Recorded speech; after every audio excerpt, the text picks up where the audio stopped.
Hi friends, welcome to our channel. இன்றைக்கி நம்ம பார்க்க போகிறது crispy potato fry. First 2 potato எடுத்து இந்த மாதிரி பீல் பண்ணி எடுத்து வச்சுக்கோங்க. அப்புறம் அதை இந்த மாதிரி ஸ்லைசஸாக கட் பண்ணிக்கோங்க. ஒரு பவுல் எடுத்துக்கோங்க.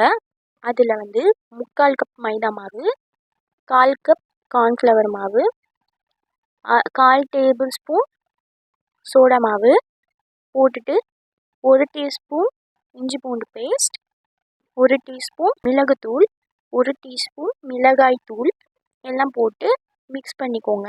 அதுக்கப்புறம் கொஞ்சம் கொஞ்சமாக தண்ணி சேர்த்து மாவு பதத்துக்கு வர அளவுக்கு மிக்ஸ் பண்ணிக்கோங்க. தேவையான அளவு உப்பு சேர்த்து மிக்ஸ் பண்ணி வச்சுருங்க. ஒரு தட்டில் மைதா மாவு ஃபுல்லாக போட்டுக்கோங்க. 1 கப் மைதா மாவு தட்டில் போட்டு வச்சுக்கோங்க. அதுக்கப்புறம் இந்த மாதிரி அதில் டிப் பண்ணி எடுத்து இதோட மைதா மாவில் கோட் பண்ணி இந்த மாதிரி டேப் பண்ணிங்கன்னா நல்லா ஃப்ளேக்கியாக இருக்கும். கொஞ்சம் ஈரமாக இருக்கணும், அப்போ தான் ஃப்ளேக்கியாக நல்லா வரும். இந்த மாதிரி எடுத்து வச்சுட்டு கடாயில் எண்ணெய் சூடு பண்ணிவிட்டு அதில் போட்டு இந்த மாதிரி ஃப்ரை பண்ணி எடுத்துக்கோங்க. லைட் கோல்டன் ப்ரௌன் கலர் வரும்போது அதை திருப்பி விட்டு எடுத்துருங்க, அது வெந்துடும். பார்த்தீங்களா எவ்வளோ சூப்பராக ஃப்ளேக்கியாக வந்திருக்கு. இதை மைனஸோடு சர்வ் பண்ணுங்கள், செம்ம டேஸ்டியாக இருக்கும்.